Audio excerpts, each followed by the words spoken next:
Hello everybody. Today I'm going to show you a very simple yet effective treatment that you can apply to somebody who has a stiff neck. Have you ever woken up and you felt like you just can't move your neck from left to right? And when you do, it almost feels like nervy, like you're going to throw up. This treatment is really helpful for reducing that kind of pain and increasing your mobility. So I'm going to show you the 2 points. It's large intestine 4 and large intestine 10. We're going to start with large intestine 10.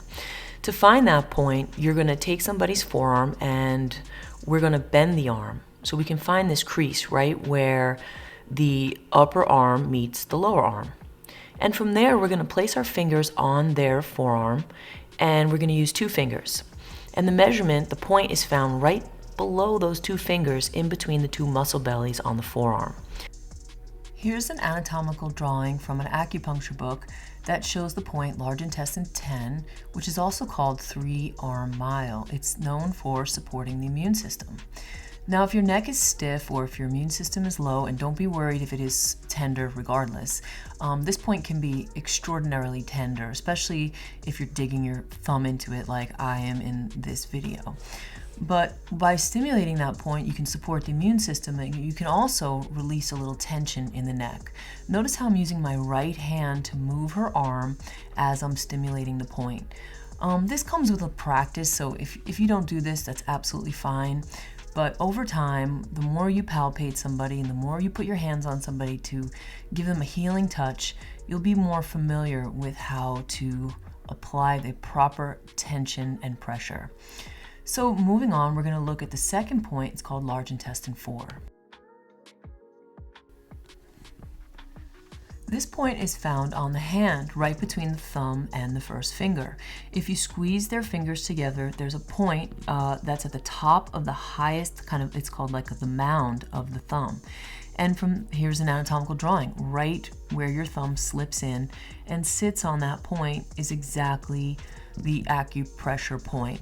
This point is extraordinary for so many things, one being pain.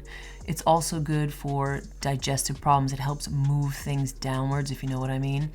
And it's very good. We've seen this in our labor induction videos. It's good for supporting labor induction. So the best treatment is to apply pressure to both of these points simultaneously. So with one hand, you're going to stimulate the large intestine 4 point on the hand, and the other hand is going to stimulate the large intestine 10 point on the forearm.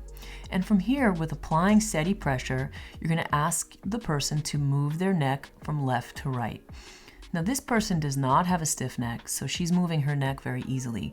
But you'll find if somebody is in pain, there's no way they're going to move their neck quite as rapidly as that. So I would say do 5 minutes of applied pressure while the patient's moving their neck, and then take a little rest. I'm stimulating the channel here. I'm just massaging the arm. And then you can do it again, another 5 minutes of pressure and another rest. I like to use the bottom of my fist to apply pressure because it makes it easier for me to get the job done effectively, and it's not quite as tiring. So this is a great little treatment. You can try this at home. It's safe, it's effective, but remember, it's important to address the root of the problem. Maybe there's some underlying stress, or maybe you're sleeping with your hair wet, or the window's open, or you're catching a draft. So make sure you address the root before we just treat the branch all the time. Thank you so much for watching. I hope you got some benefit from this treatment and that you can apply it at home. Shoot me an email if there's something specific that you'd like to learn about acupressure. I'd love to show it. Have an awesome rest of your day.